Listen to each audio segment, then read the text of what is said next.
The operating theater light stayed on, and Tuna couldn't tell if that meant hope or trouble. The operating theater light was still on, too bright for this hour, too steady. It had been on long enough to make the hallway feel wrong, long enough that even the nurses stopped making eye contact. Tuna sat on a plastic chair with her hands locked together, not praying, just holding herself in place. Henry slept against her shoulder, fever warm, too quiet. Every so often his breath hitched, then settled again.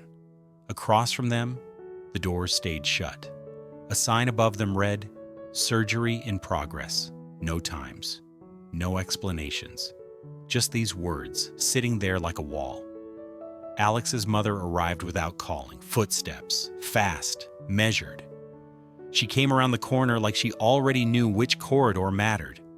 Her coat was buttoned wrong. Her hair was pulled back tight. She didn't ask about the crash. She didn't ask who hit him. She didn't ask what the police had said. Her eyes went straight to Tuna, to the pale face, to the way Tuna leaned into the wall like it was the only thing keeping her upright. "You've been here long?" she asked. Tuna tried to answer. Her mouth opened. Nothing came out. Alex's mother stepped closer and took Tuna's wrist, 2 fingers. A pulse check that wasn't medical, just instinct. Cold, too fast. She released Tuna's wrist. No comfort, no scolding. Just a quiet look, like she was storing the details for later. Henry shifted in his sleep. A small cough. Tuna's arms tightened around him. Alex's mother leaned in, close enough that Henry wouldn't wake. Her voice dropped. "Before those doors open," she said, "I need to know one thing. Time didn't move in hours. It moved in checks that led nowhere." Tuna pressed the back of her fingers to Henry's forehead. Too warm, then a little cooler, then warm again. Like the fever was deciding whether to stay. Alex's mother stood at the edge of the waiting area at first, back straight, hands still, watching the corridor the way she watched a boardroom. When a nurse passed, she didn't chase. She waited until the nurse stopped on her own. Then she asked once, quiet and precise, "Which surgeon is on him?" The nurse answered in short phrases, name, department, nothing else. Then she moved on. Alex's mother nodded as if she'd filed it. No thanks, no visible emotion. She returned to Tuna and sat down, not too close. Close enough that other families would think twice before drifting near. "They said it's taking longer than expected," Tuna murmured. Alex's mother didn't ask why. She looked at Tuna's hands instead. The knuckles had gone pale. "Unclench," she said. It wasn't comfort, it was instruction. Tuna tried. Her fingers loosened, then tightened again. A pain rolled low in her abdomen. Not sharp, not yet, but enough to steal one breath and keep it. Alex's mother noticed the breath, the pause, the way Tuna's shoulders rose and didn't drop. "You're in pain," she said, matter of fact. "I'm fine," Tuna said, a reflex, a lie she'd learned young. Alex's mother didn't argue. She turned her attention to Henry, his eyelashes stuck with sweat. His small hand curled around Tuna's sleeve, even in sleep. Alex's mother took out a tissue and wiped a dried line of medicine from Henry's chin. Careful, efficient. Then she tucked the tissue away again, like it never happened. "You didn't call me," she said. Tuna's throat tightened. "I didn't know what to say." "You say the truth," Alex's mother replied. "Then you stop talking." A monitor beeped somewhere down the hall. A door opened. Voices passed. Then the sound faded back into the building. Tuna's phone vibrated once. She didn't pick it up. Alex's mother glanced at the screen anyway. Not nosy, alert. "Work?" she asked. "Lan," Tuna said, barely audible. Something small shifted in Alex's mother's face. Recognition, not warmth. "She's loyal," she said, like it was a fact with an expiry date. A nurse appeared and asked for them by name, not loudly, just enough to make the air change. "Mrs. Tuna, Mrs. Alex's mother. The doctor needs a word." Tuna stood too fast. Her vision pinched at the edges. She steadied herself on the chair arm. Alex's mother didn't offer an arm. She simply stepped half a pace closer, in case Tuna fell. They walked with the nurse to a quieter corner. Not far, still within sight of the theater doors. The doctor didn't look straight at them when he spoke. He kept his voice low, controlled. "Head trauma," he said. "Rib fractures. And bruising we need to take seriously." Tuna heard the words and felt her stomach tighten again. A quick, sharp answer from her body. "This case," the doctor added, "isn't straightforward." Alex's mother didn't flinch. She didn't ask if Alex would be fine. She only asked, calm as paper, "Do you have a written report yet?" The doctor hesitated, then nodded. Tuna leaned back against the wall. Her hand went to her belly. Not dramatic, just checking that she was still herself. Alex's mother watched that movement without comment, like she'd been waiting to see it. The doctor took a breath, as if weighing whether to say it at all. Then he said it slower. "The impact doesn't match a typical accident." Tuna's mouth went dry. She pictured the side of a car, the clean line of metal meeting metal. A choice, not a mistake.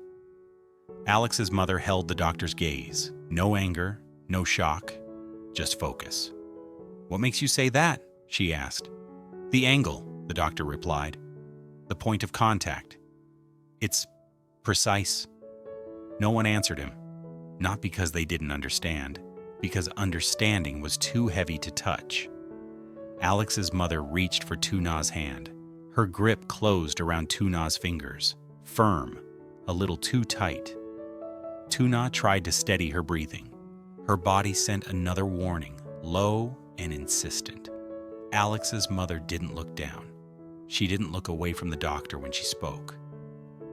"If it was deliberate," she said quietly, "this family won't let it pass."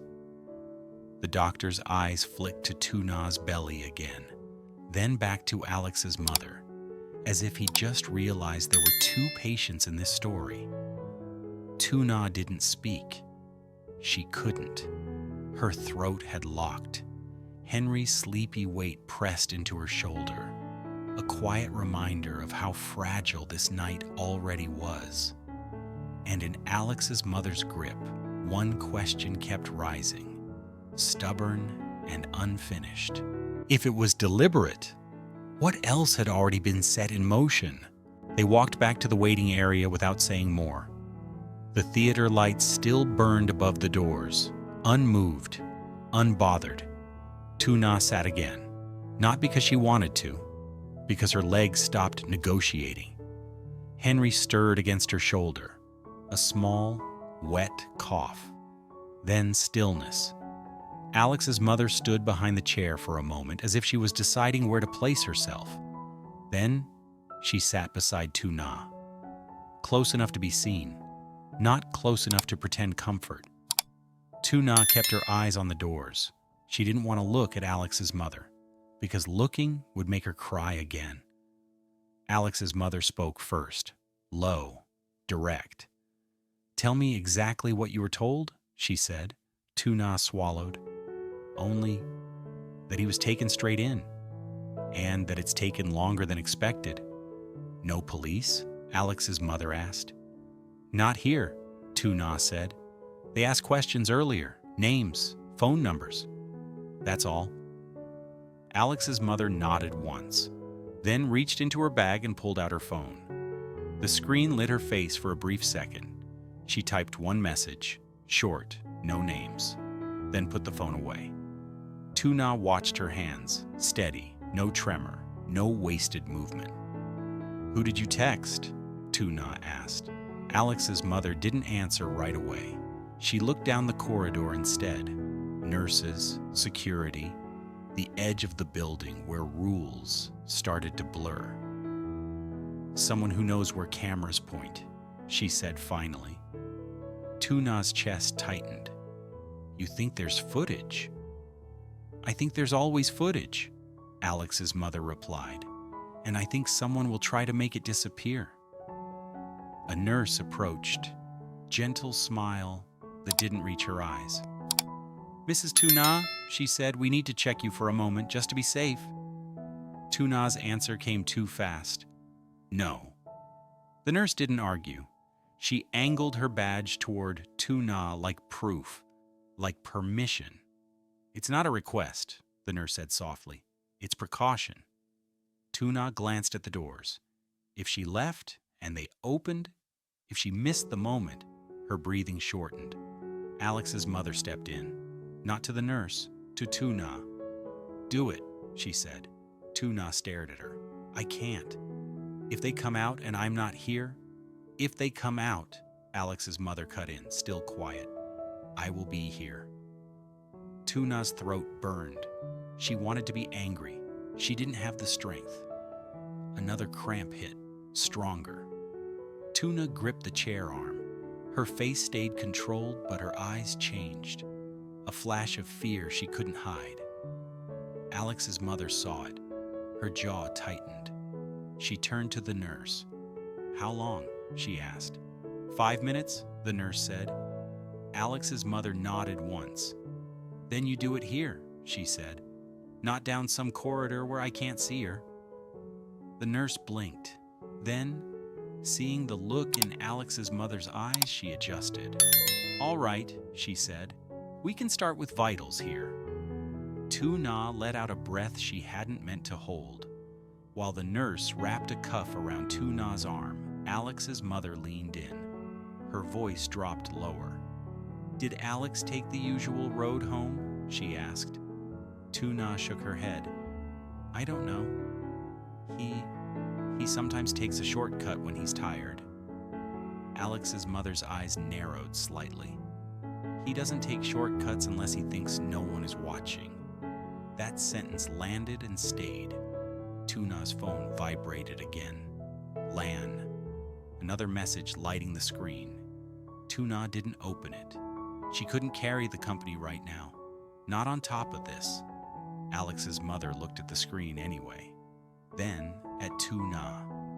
Then away again like she just confirmed something she didn't want to. The nurse finished and frowned at the numbers.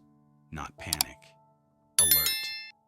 Your blood pressure is high, she said. We should monitor you. Tuna's hands went cold. I'm not leaving, she said.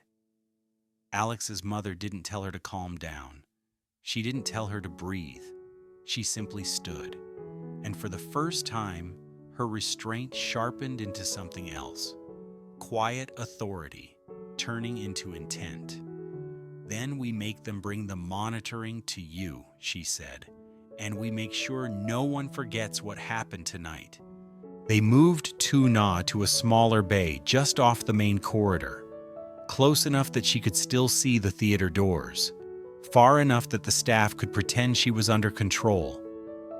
Henry stayed with Alex's mother. He was half asleep now, fever pulling him under. His small fingers still clung to fabric like it was a lifeline. Tuna lay back on the narrow bed. Paper crinkled beneath her. The sound was too loud in her ears. A midwife asked questions in a steady voice. Weeks, symptoms, pain level, any bleeding. Tuna answered without embellishing. She didn't have energy for drama. She didn't have room for it. The midwife's eyes flicked to the clock, then to the corridor, then back to Tuna. This is strain, she said carefully. Stress and pain can trigger changes. Tuna stared at the ceiling. What changes? She asked. The midwife didn't over-explain.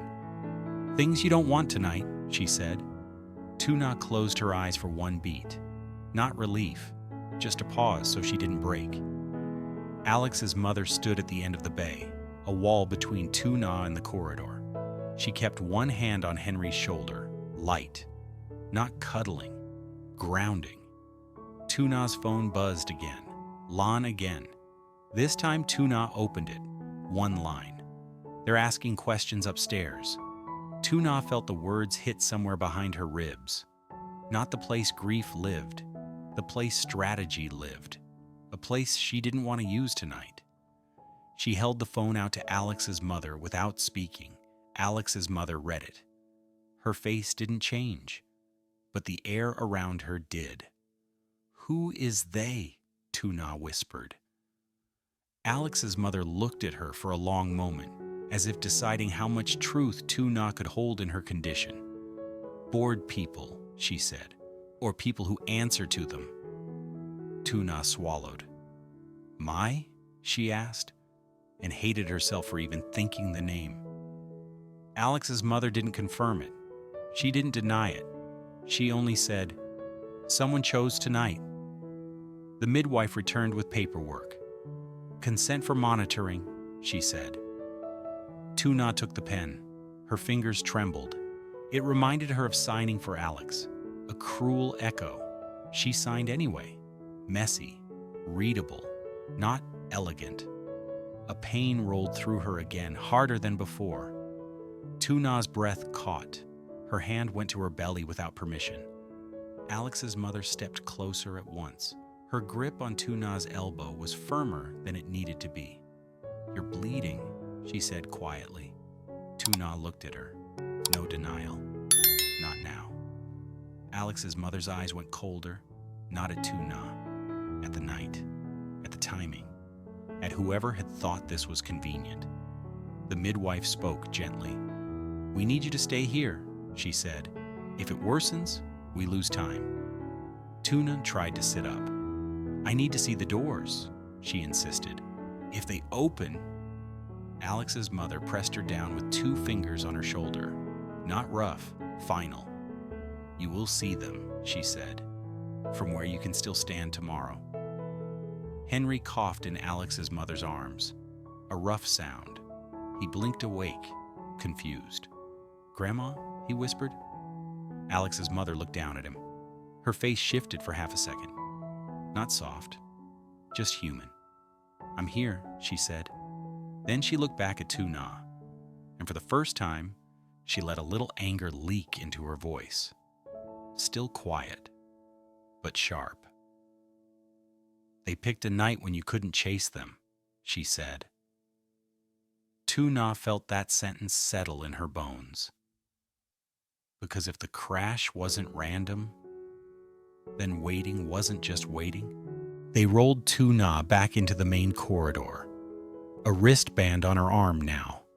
A label she never wanted. Alex's mother carried Henry. He didn't wake. His cheek pressed into her shoulder, damp with fever. The theater light was still on. Tuna stared at it like it could answer. Like it could tell her how much time was too much. A nurse passed and offered the same line as before. "No update yet?" Tuna nodded like she accepted it. Her hand stayed folded in her lap, hiding the tremor. Alex's mother didn't nod. She watched the nurse's face, listening for what wasn't being said. The status board at the end of the hall refreshed. Names, statuses, timestamps. Alex's name didn't change. Tuna's phone lit up. "Lon, where are you?" Tuna typed, "Hospital," then deleted it. Because hospital didn't explain anything. It didn't explain why questions were being asked upstairs. It didn't explain why the worst night of her life had suddenly become useful to someone else. Alex's mother sat Tuna down in the same chair as before, not gently, deliberately, like she was placing her where she could be seen. "Stay," Alex's mother said. One word, a command and a promise wrapped together. Tuna didn't reply. Her throat was too tight. She just nodded once. Alex's mother took out her phone again. No shaking hands, no missed taps. One short message, sent. Tuna watched her. Wanted to ask who? Didn't, because the answer might make the night bigger. At the far end of the corridor, near the vending machines, two figures stood in dim light, Lon and Mai. Lon's coat was still on, but her hair was loose, like she'd run her hands through it too many times. Mai stood beside her with her arms folded, expression unreadable, not shocked, not grieving. Lan looked toward the theater wing, then toward Tuna, then back down the corridor again, like she was tracking two dangers at once. Mai didn't look at Tuna. Mai looked at Alex's mother, a quiet exchange, no words. Lan took a step forward, stopped, like she'd hit an invisible line. Alex's mother met her gaze from across the corridor, not angry, not inviting. Lan's mouth tightened. She leaned toward Mai and spoke under her breath, too low to hear. Mai didn't answer. She only tilted her head, the smallest movement. They both understood the same thing. This wasn't just a traffic accident anymore. In the fluorescent hush, Tuna felt the shift, not fear. A colder awareness of timing. The doors stayed shut. The board stayed unchanged. And somewhere between the hospital and the company, a second fight was already taking shape.